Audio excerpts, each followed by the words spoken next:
evening. Evening. All right, well, we're going to be starting with He Hideth My Soul, and hope you're having a good evening.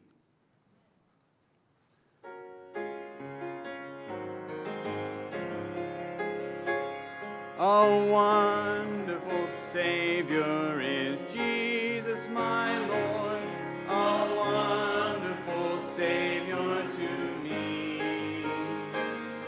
He hideth my soul in the cleft of the rock, there's rivers of pleasure I see. He hideth my soul in the cleft of the rock, that shadows a dry, thirsty land.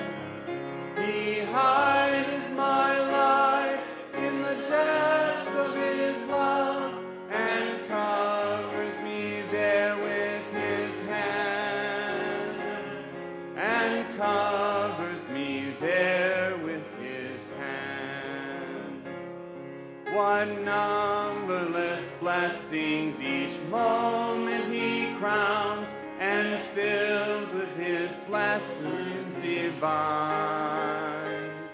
I sing in my rapture, oh glory to God, for such is the redemption is mine.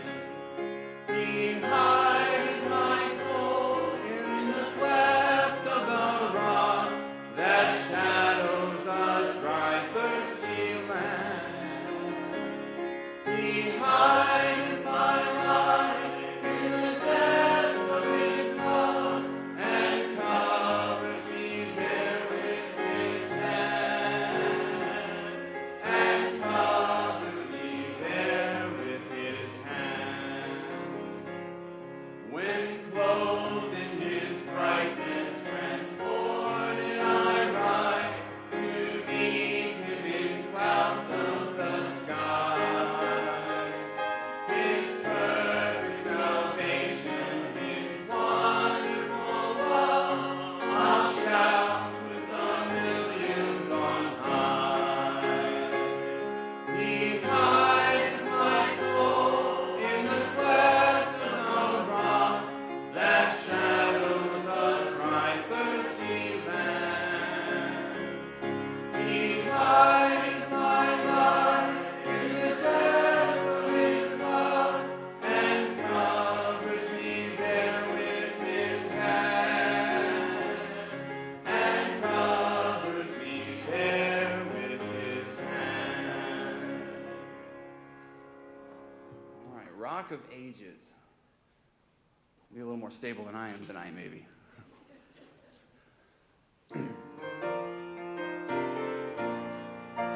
Rock of Ages, cleft for me, let me hide myself in thee. Let the water and the blood from thy risen side which flow be of sin the double cure, cleanse from wounded and blood. Not the labors of my hands can fulfill thy law's demands. Could my seals rest I know, could my tears forever flow, all for sin could not atone. Thou must save, and thou alone. While I draw this fleeting breath, when my eyes shall close in death, when I soar to worlds unknown, see thee on thy judgment throne. Rock of Ages, cleft for me, let me hide myself in thee. All right. Abide with me.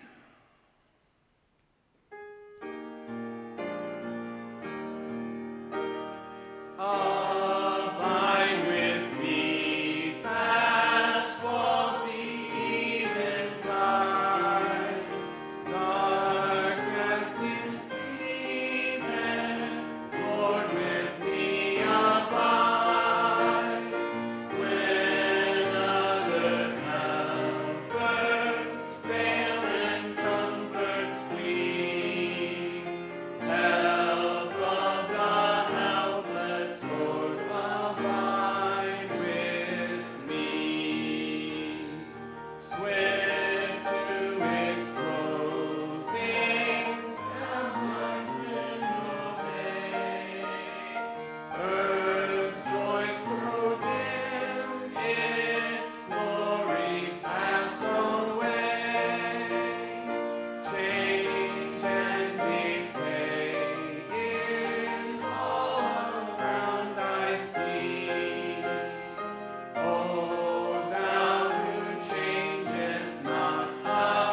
appreciate you doing that for me. So up here, if you're interested, there's some pictures. I'll show you one. It's pretty cool. Somebody came in, took a picture of the church, and then they changed the carpet to show us what different carpets would look like. We're trying to get some carpet bids. This carpet looks fine and it looks great. In some places, it looks really good. Some people are like, I wouldn't mind having it at my house. But where it looks bad, it looks really bad. Like right there's a run that's coming through and goes through about 4 pews, and there's a spot over there, a big hole over there, and this is what it is. So it is almost, it's 13 years old now, believe it or not. So anyway, we're kind of getting some bids. But these pictures came in today from one of the companies that's giving us a bid, and I thought you might want to see them.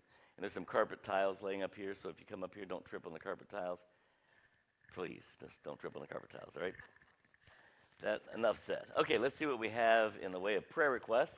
If you did not already get it in the prayer chain, Miss Pearl Holmes, that's little Miss Pearl that amens so well, had a heart attack. She is in Community South, so they would appreciate your prayers for her.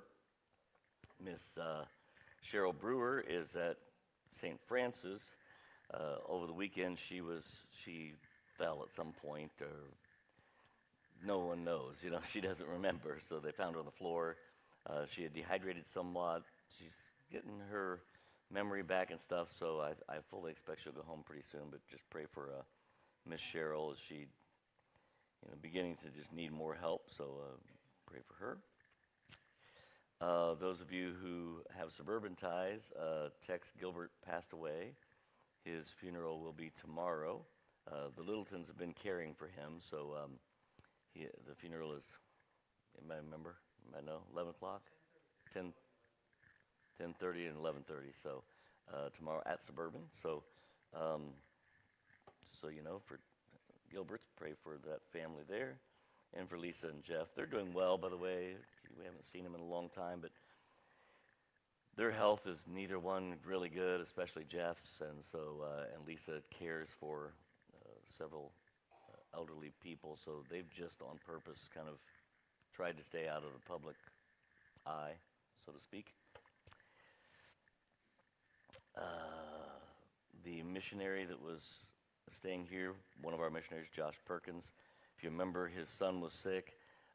Finally took his son to a pediatrician. They got back to their hometown, took him to their pediatrician, and ran some even more tests. And they've determined now that he's got some rare virus, which that's been about 2 weeks now, 2.5 weeks, so he's finally seems to be beating it and is slowly making better progress. So I just got that message today, so pray for little Michael. We'd appreciate it. What do you have for us in the way of prayer requests this evening? I asked for prayer last week for Russ Chandler. He has a myriad of health problems. He was in the hospital most of the day on Monday. Monday evening, he and his wife live with her. It's his stepson and his wife. And he was leaving the kitchen after dinner, passed out, fell down 4 steps, four steps, and broke his hip in 2 places with an excruciating pain. They transferred him to 2 different hospitals, and he's having surgery tomorrow. So Miss Catherine's asking us to pray for Russ Chandler. He's got myriad health problems, but he fell, broke his hip. Surgery is tomorrow, and they would appreciate that. Miss Becca?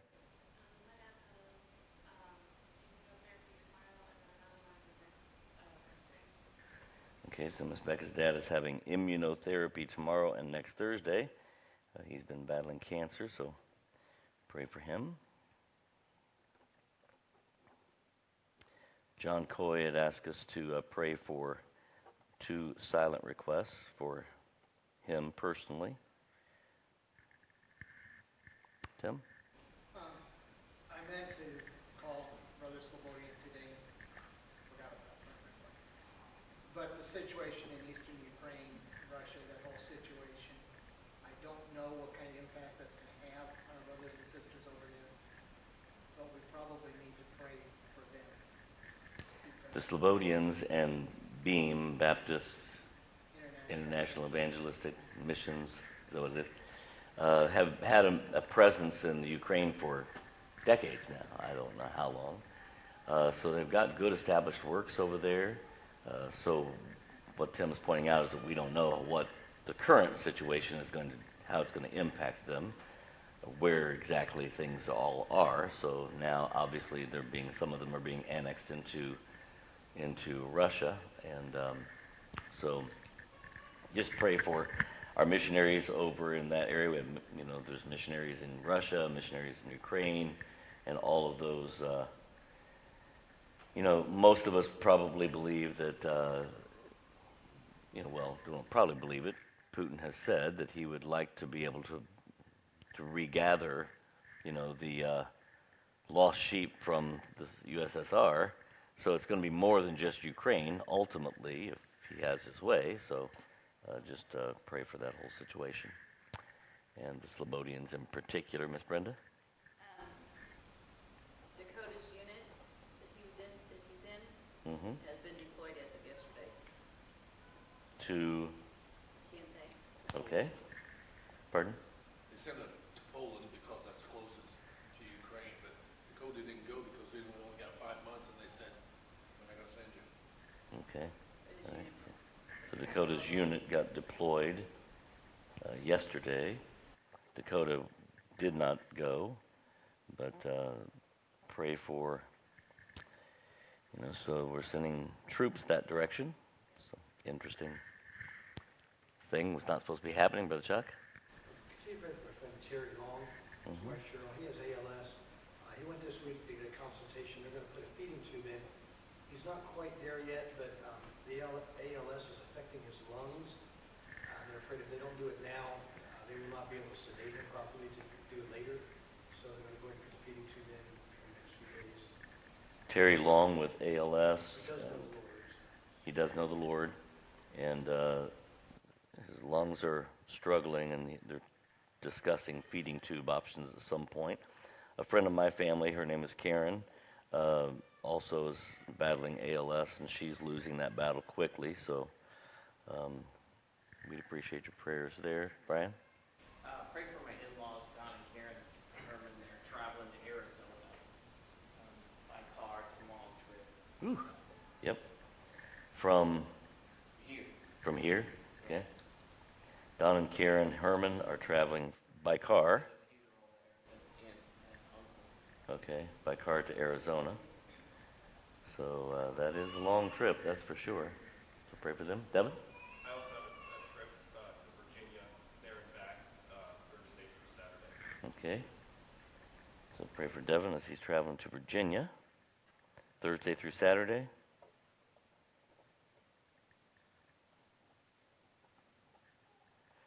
If you would pray that my passport comes in, I'm supposed to be going to India, and I won't be going without a passport, right? So just pray that it comes in. I mean, it's like my passport was expired and didn't realize it, and then quite honestly couldn't even find it because it was in the stuff that got moved from the basement, and it's someplace, but everything just got moved and put back, and it's not in the same places, and just gave up trying to find it because I knew it was, I found out that it was expired when I contacted them. So anyway, so just pray for that I would like to get that in so I can be comfortable. Anyone else? Let's go to the Lord. Father, we're thankful for this opportunity to be here, for the warmer weather earlier this week and the cool weather today that just helps us look forward to spring. Pray that you would be with Miss Pearl, lift her up and encourage her, give the doctors wisdom, help her body to respond to the things that they're doing, and we pray that you'd get her out of the hospital and able to be back with us. Be with Miss Cheryl as well, raise her up, do the same, get her back with us, and just watch over her. Be with the Gilberts family, and just encourage them as the funeral's tomorrow.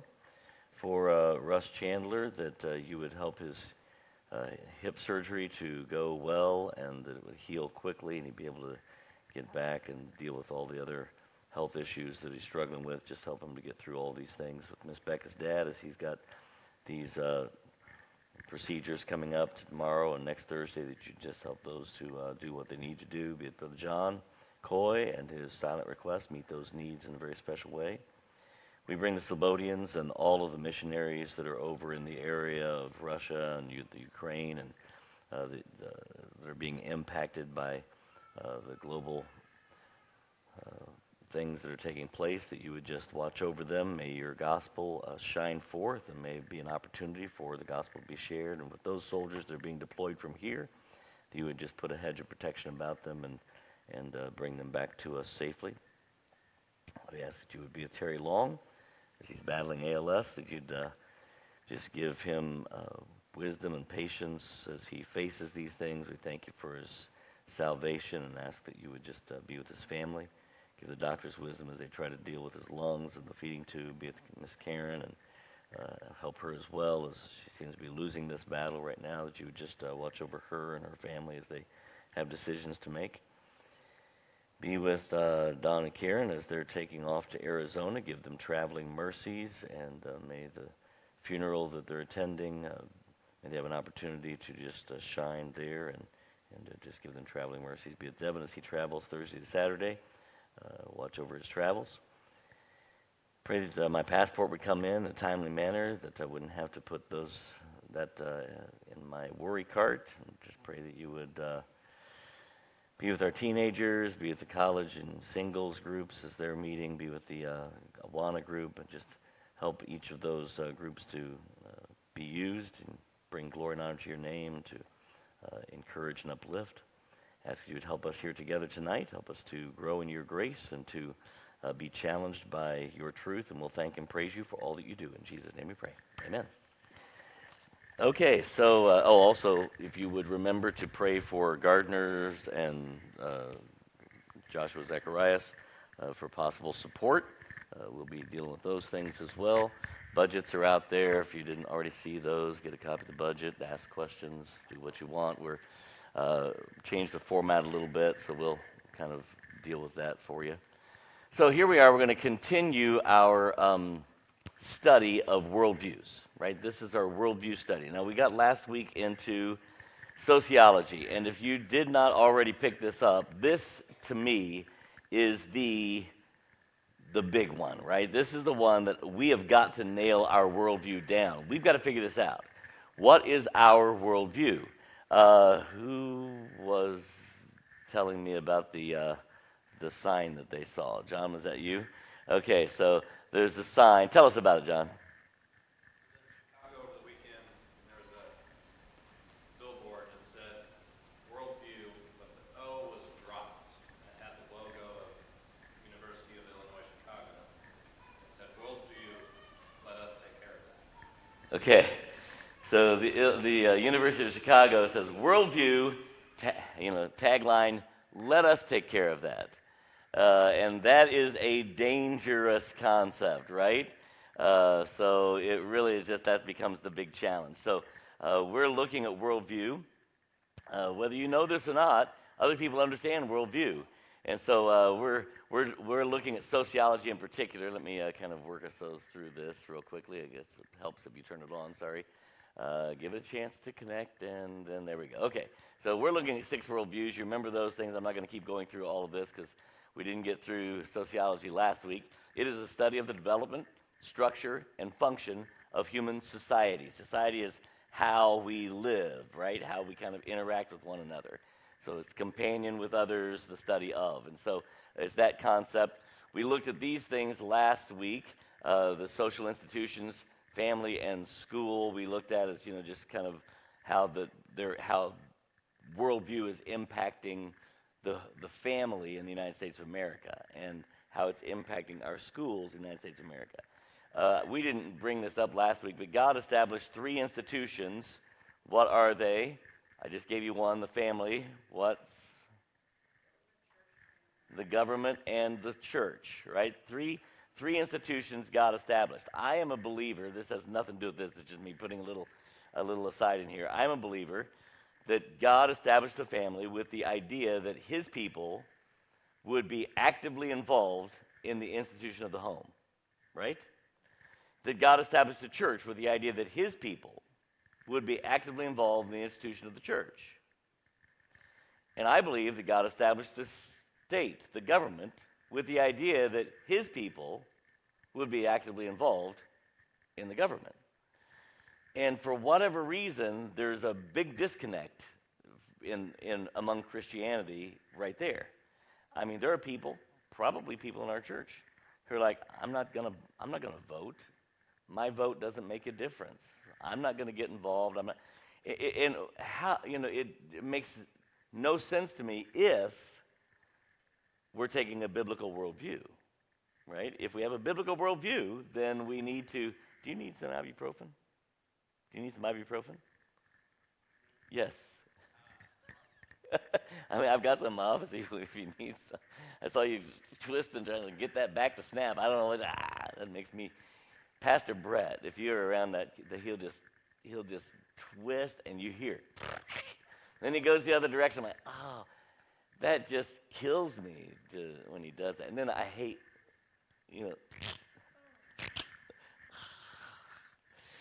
okay, whatever. My old bones are like, please don't do that to me.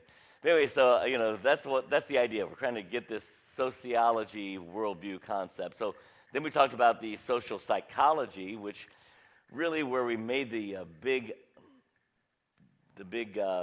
connection, I think, last week was when we talked about deviance.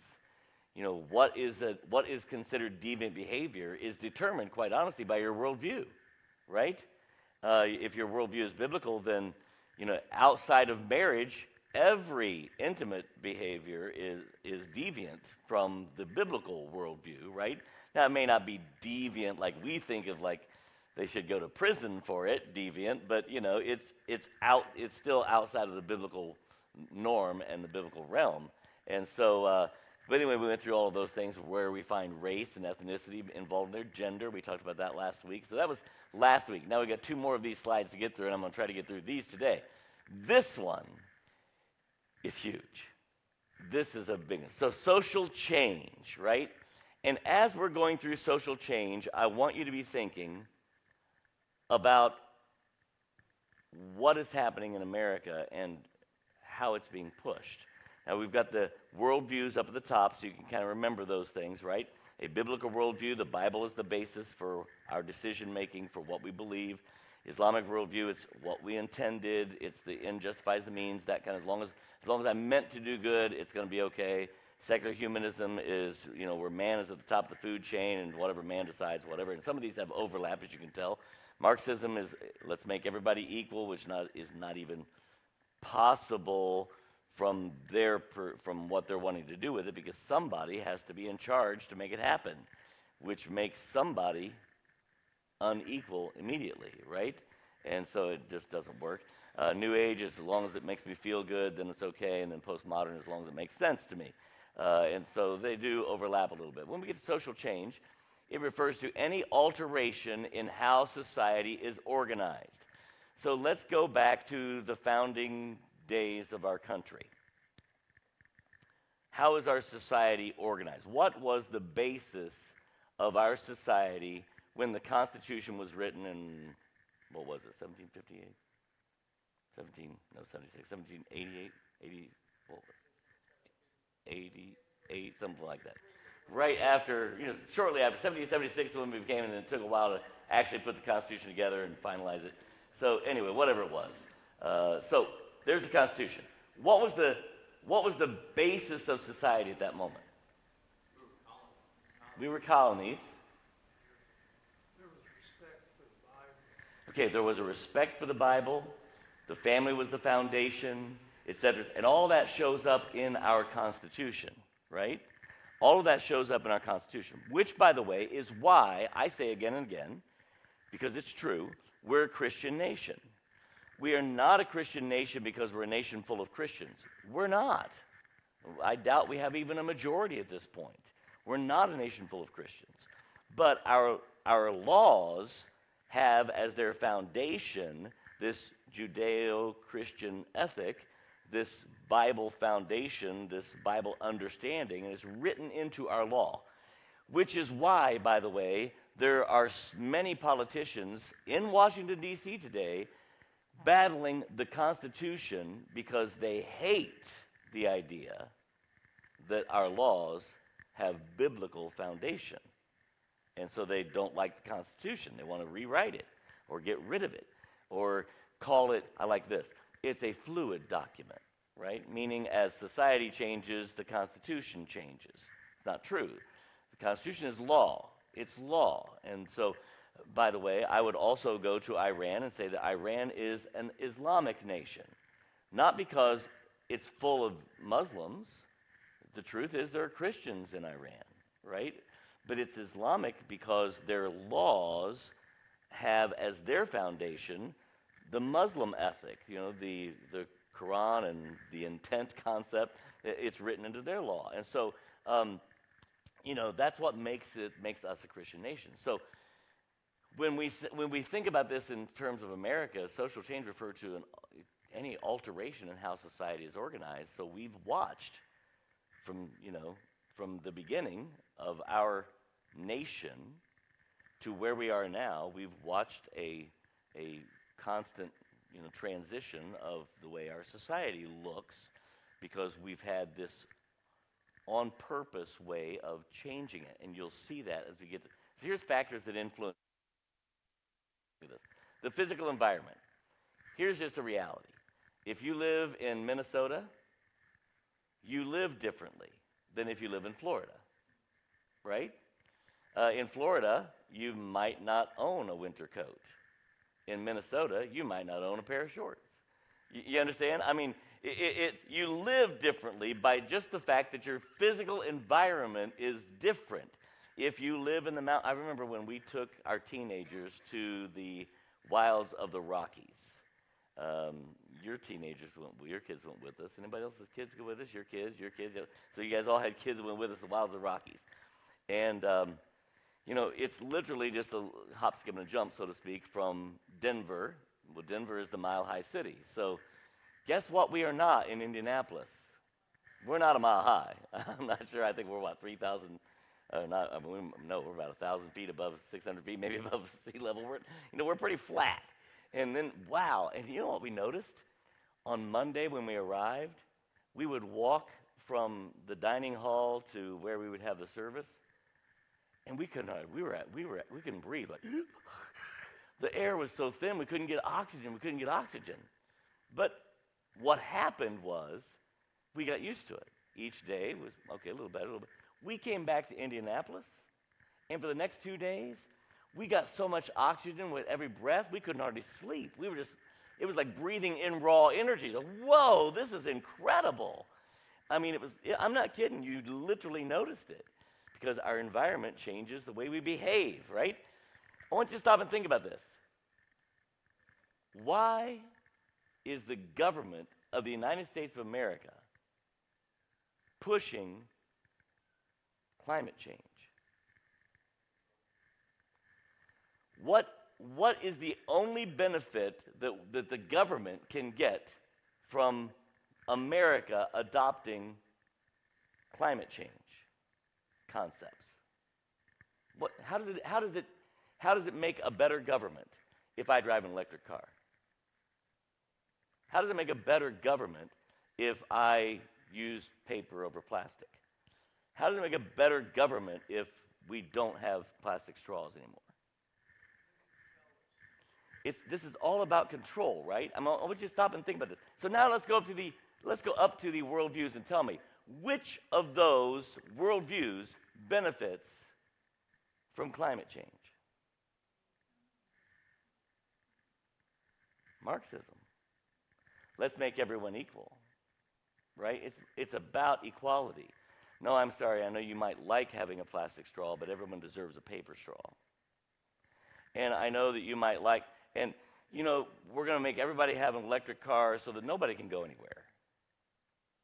You say, well, if you have an electric car, I don't really care. I'm not against electric cars. I'm against it. I look at the government. What, according to our Constitution, is the government supposed to do for us? Common defense. Promote the general welfare, secure the blessings of liberty to ourselves and our posterity, right? That's what they do. That's what they're supposed to do. Protection is their main role. Where does climate, and speaking of the climate thing, do you remember how this all started? So most of you can remember, well, okay, a chunk of you can remember the 70s, all right? Back in the 70s, there was, I believe this was Life magazine. It may have been Time magazine. Time's still around, Life's no longer around, but I think it was Life magazine. And the front cover of Life magazine, do you remember what it was? It says, the big title across the top of the page was, The Coming, and it had a picture of the globe covered in ice. And it was the coming ice age. And they were predicting that the world was plummeting toward an ice age. I don't know how it happened, but in the course of 10 years, we went from ice age to we're going to burn ourselves up. We called it global warming. And then, the 90s were here, and it's called global warming, and Al Gore and, George Bush are going at it with global warming. And then you find out they recognize this isn't going to make sense. We've got to quit calling it global warming because guess what? We just set a record for the coldest temperature in 170 years. So it doesn't make sense. So it's like, okay, so now they don't call it that anymore. What do they call it now? Climate change. Well, can I tell you something? Of course it's called climate change. Have you ever known a climate to stay the same? I mean, think about this for a moment. Of course it's climate change. So it is important, though. They don't just call it climate change. They call it something climate change. Remember what that is? Man-made climate change. The point that they're making is that we are changing the climate primarily because we're, burning too much fuel and, we're doing this and doing that, right? So that's the whole point. That's climate change. So now they want to make everybody equal. Literally. Now, President Biden, he's made it very clear this is where he wants to take us. So that we all have, carbon credits.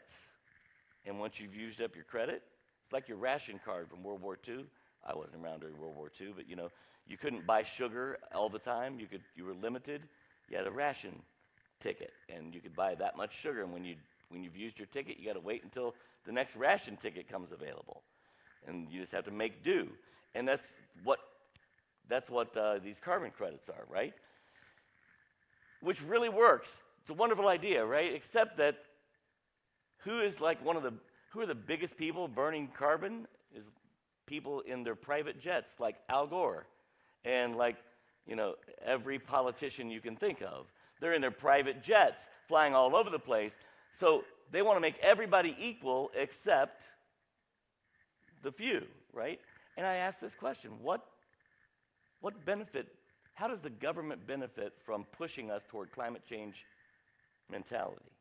Does it make us a stronger government? Does it give us a stronger economy? It's destroying our economy. Think about this. It's going to destroy the automotive field. Remember when Obama started shutting down the coal refineries?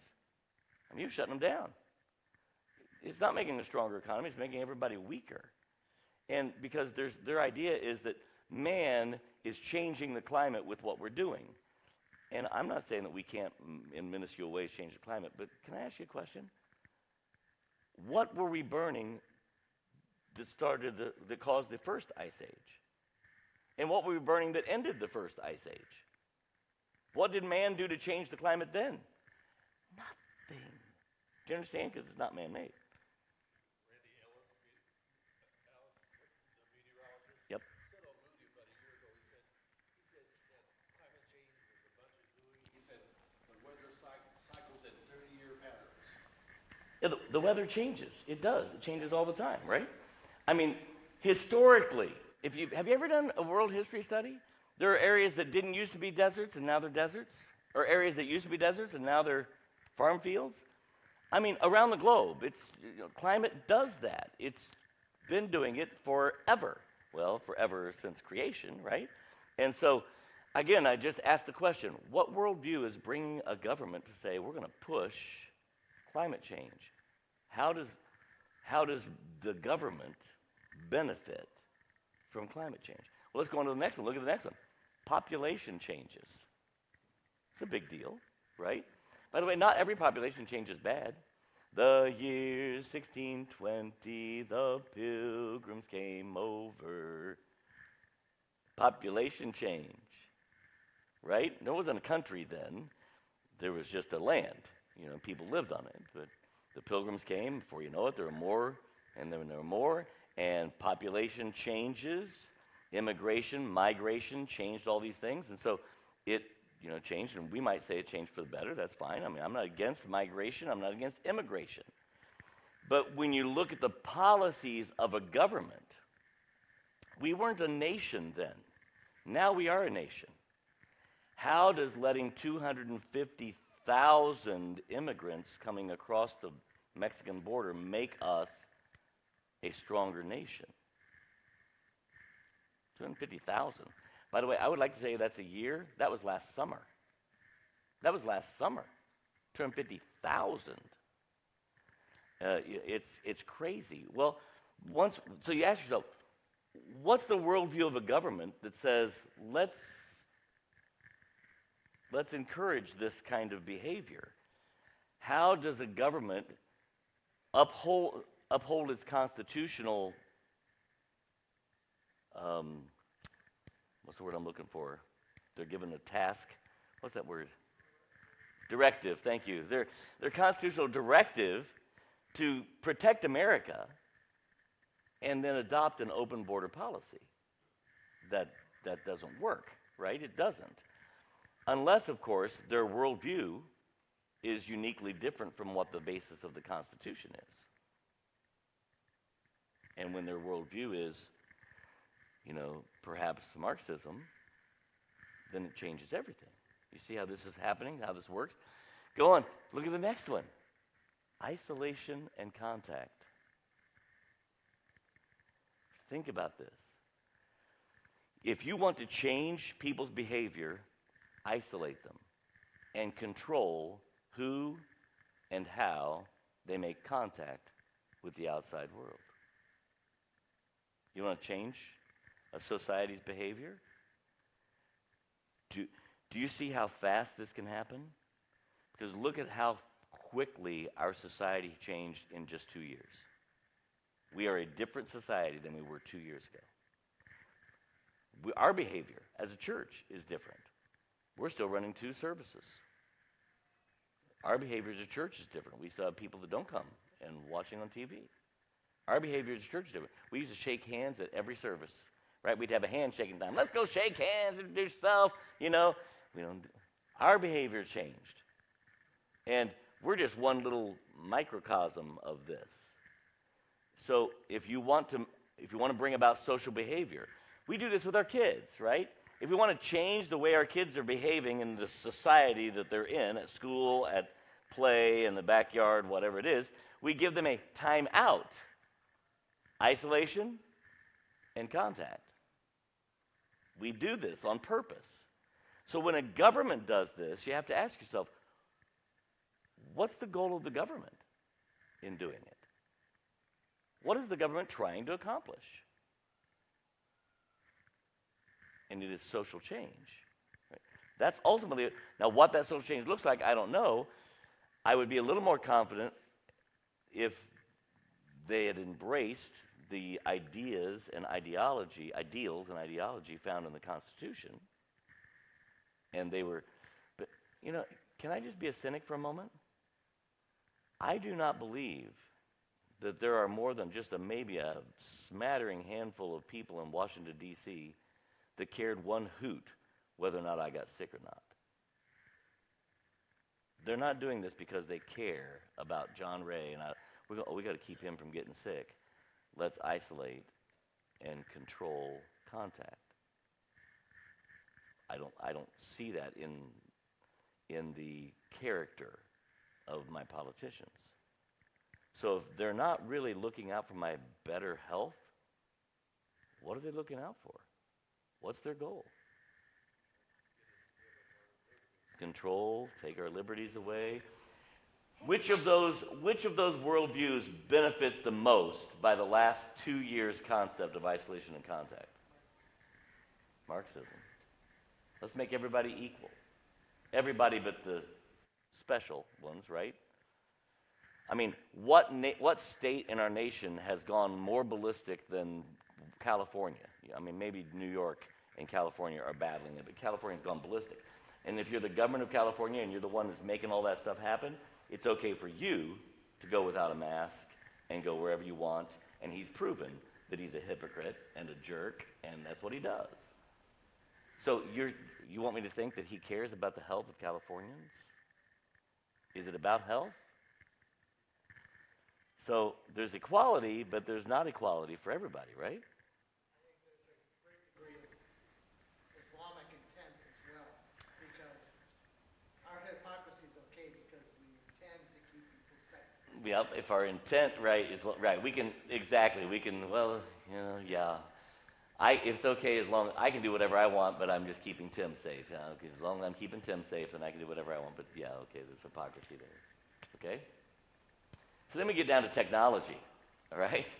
And by the way, with isolation and contact, it's also outside cultures and peoples, and it's just all that kind of stuff that's involved there. And we do this in our families, right? We do. Let's be honest, right? We isolate our children from certain cultures on purpose.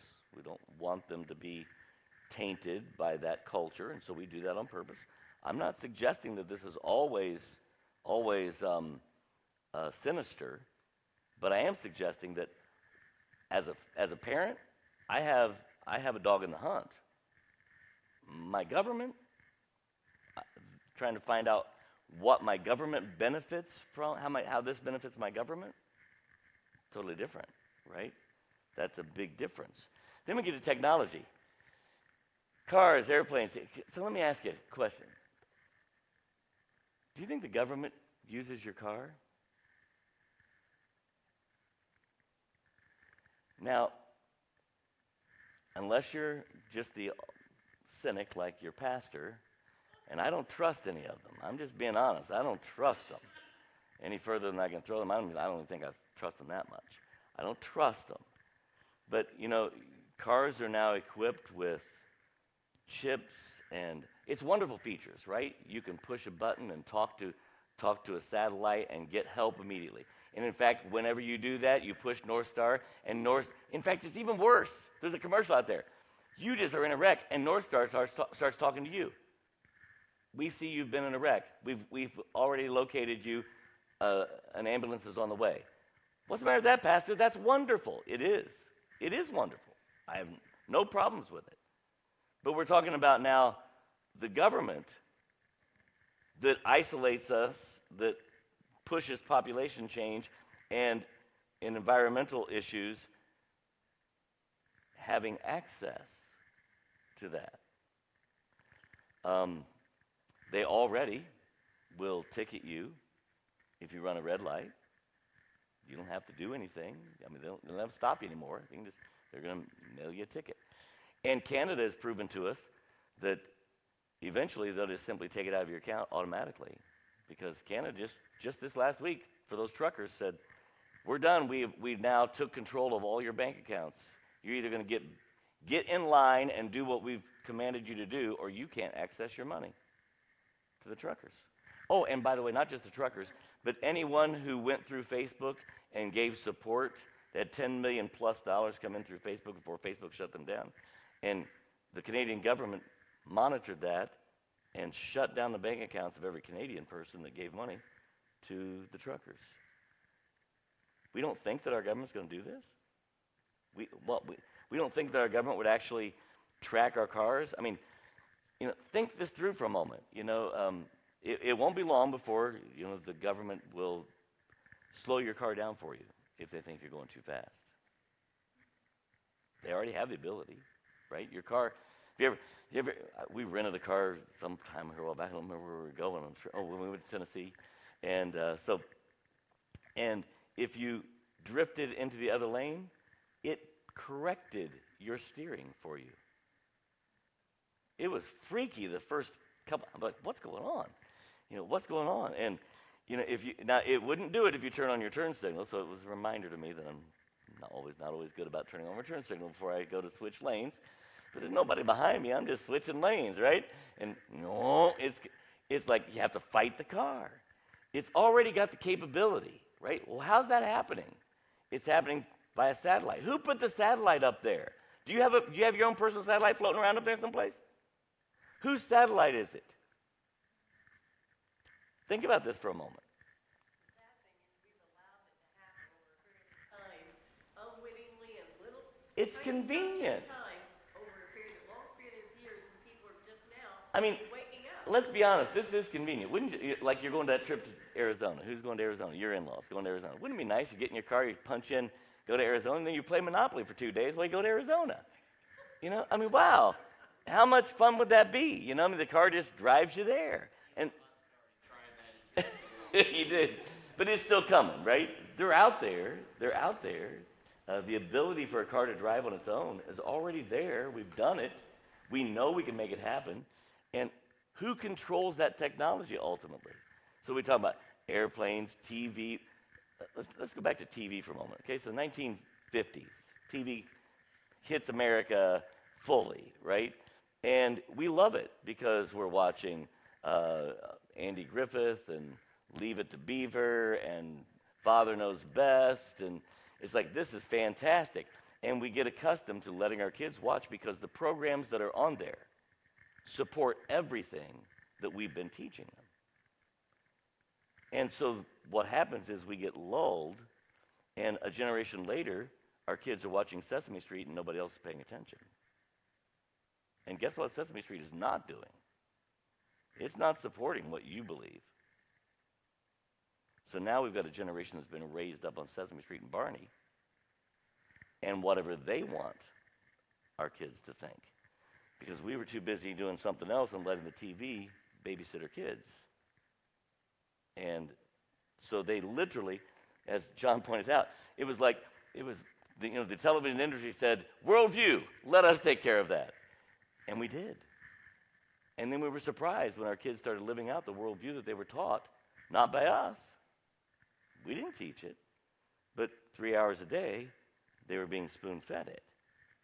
And it shocked us when it came into reality. Think about this for a moment. And so, again, internet, cell phones are always listening, right? And don't believe the TV cop shows. Well, Apple would never turn over its protocols to the government. Just like Facebook would never cooperate with the government. Because right now, Facebook literally determined the election, the last election. Think about it. Facebook and Twitter declared Donald Trump enemy number one and succeeded. Stop and think about this. So if you think Apple's not going to turn over their protocols to when their worldview is the same, they're playing together. It's a dangerous place. And they're always listening. Always listening. I'll prove it to you. You ready? You watch. Hey, Siri. Oh. May I help you? She's always listening. Always. I'm just being honest, right? So what's our worldview? It's important that we get this figured out. Well, go ahead, Brother Sam. I'm sorry. There's two aspects of control of social change directly to the code that we mentioned. One is access to technology, and you alluded to that with Facebook and all of that stuff. And the other is financial, all the taxes involved, all of that technology, Yes. and how they control So much. who's doing what Yeah. based on. Just think about access. How many of you here have been put in Facebook jail before? Okay. So you have several of you have been put in Facebook jail. Wait a minute. How can that possibly be? I mean, isn't Facebook just like open to everyone? Isn't that where we just go and share ideas? Right? Yeah. Pre-approved ideas. Who's approving them? That's the scary part. Who's approving them? That's the scary part. And here's what I know. I know that the person approving them does not share my worldview. That I know. I know that for a fact. I'm just being honest. I'm in shock that Facebook and YouTube allows us to continue to use their platforms for our live streaming. I'm in shock. There will come a day when it won't happen. First of all, they'll start charging us. Right now, it happened. Well, we have a streaming service, but it's not necessarily to them. It's really just the internet speed stuff. But it'll start costing us, and then eventually they'll put us in Facebook jail, and we'll be taken off. It's going to happen, right? It's going to happen unless, apart from a great awakening, it's going to happen. And so our worldviews are what's driving all of this. Okay, I got to hurry. And then human ecology. Ecology is this. This is still under sociology. These are all the aspects, and these aspects of sociology. By the way, these lists were put together 25 years ago. I want you to understand. What we were just looking at back there about in the environment and all. This is 25, 30 years ago. They said in college, if you take sociology, here's what we're going to discuss. Okay? This is not new. This isn't something that happened. So isolation and contact is not a knee-jerk reaction to COVID on the list. That was already there. It's something that's there. That's just psychology. Well, this is already also sociology. So this is a part of sociology as well, and that's human ecology, the study of the nature and behavior of a given population and its interaction with the surrounding environment. So, for instance, you could potentially draw a circle around Southeast Baptist and say, we are our own environment, right? We are. Fundamental Baptists, we're our own environment. Christians, we're our own environment. The circle keeps getting a little bigger, but, we could be our own environment. And, then how we interact with the other population. And can I just bring this up real quick, going back to immigration and migration? I don't mean to sound like a whiner, because I want you to hear this. Whining about what the government is doing is not going to change anything. And we want social change. Can I say this? We want social change. We don't want status quo. Because right now the status quo is you can marry whoever you want and decide whatever you want to be, and we don't want status quo. We want social change. But the way that's going to happen is through the gospel of Jesus Christ. It's not going to hinge on an election. Now, we might change the way things are going for a couple of years through an election, but do you want true social change? By the way, you think that the Apostle Paul had it easy? Do you think the disciples had it easy when they were spreading the gospel? So, okay, so there were 250,000 illegal immigrants that came into the United States last summer. Wah, I can whine and complain, or I can share the gospel with everyone that I meet. Because the gospel is the ultimate of social change. So I'm not trying to make this a whining thing. I'm not here to beat up the government. I think the government's being ridiculous. They've obviously not embraced the Constitution, and they're pushing us, it's pretty obvious, toward Marxism. But if we turn away from Marxism, that's not revival. That's just a political change. That doesn't fix the problem. Jesus is the answer, always has been. So let's not lose sight of that, right? So anyway, so then we get to this human ecology. And the big ones that break down, I got to just get done. The big three that break down in America are urban, suburban, and rural, right? Those are the three major breakdowns in America of these unique environments. Now, there's unique environments within all of those, right? I'm aware of that. In any urban setting, there's a nightlife environment that is totally different from the business people of the day, right? Totally different. It's like a totally different environment. It's like two environments sharing the same space, one during the day, one at night. So I'm aware of this. So we have our churches, we become an environment to ourselves, etc. But in the urban area, there's a prevalence of mental illness, crime, delinquency, prostitution, drug addiction. Those are the big definers of large urban settings, right? In any given place, large urban settings, these are the things that they're battling. This is not me saying it, this is sociologists saying it. It's just true. And what happens is that pushes people, as they say, I don't want to live this way anymore, toward moving out, which gives us the suburban, that next place out. We are suburban here in this area, although where the urban area is encroaching upon us, right? Because urban sprawl, it keeps moving outward, and so the suburbs keep moving outward as well.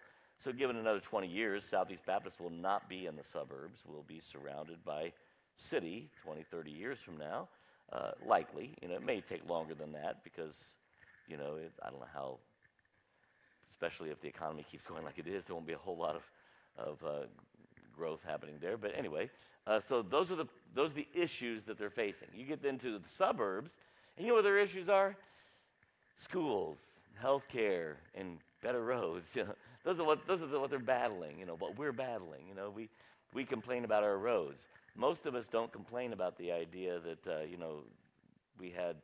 we came out of our door and there were a group of teenagers smoking pot and somebody broke 4 of our windows and our car got broken into 7 times. That's not what we're complaining about typically in the suburbs.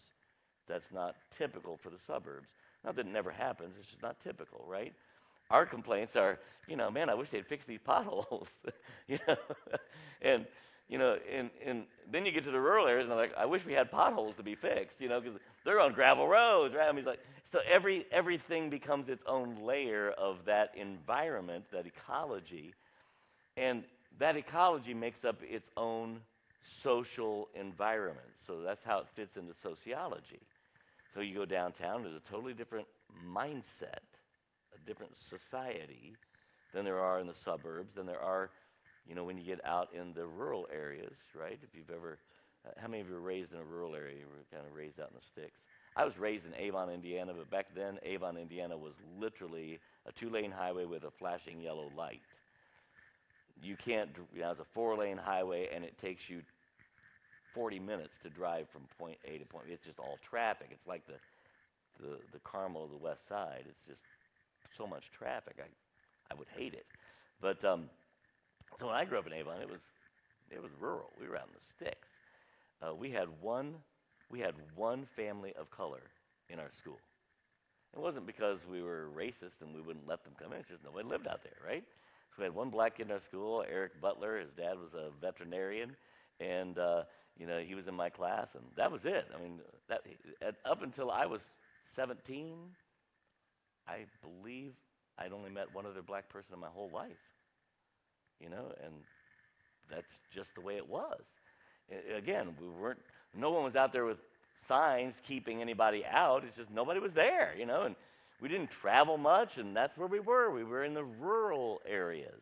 And so the demographic was different. And so out in the rural areas, they're concerned about how am I going to get the work done. It's like, all right, I'm a farmer, and I've only got girls. What am I going to do? Come on, girls, get married. We got to change the demographic here, right? I mean, because how am I going to get this? The workforce becomes an issue, right? Everything's driven by the environment.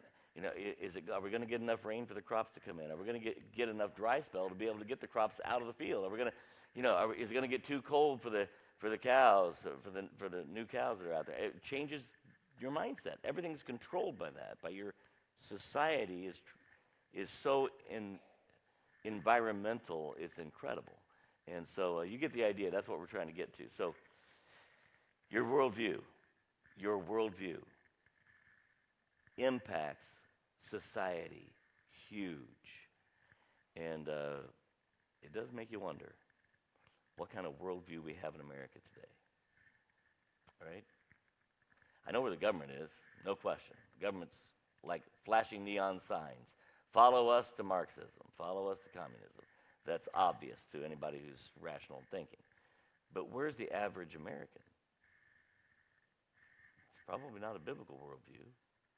And I don't know where it fits into there, but it's probably close to humanism or New Age or postmodern, right? Someplace in those is where it's fitting into. And this is why it's important that we have a biblical worldview. If the trumpet puts forth an unclear sound, who's going to respond? Father, make us biblicists in the way we are walking, living, thinking, breathing, that we might impact those around us. Dismiss with your blessing in Jesus' name. Pray. Amen. God bless you. You are dismissed.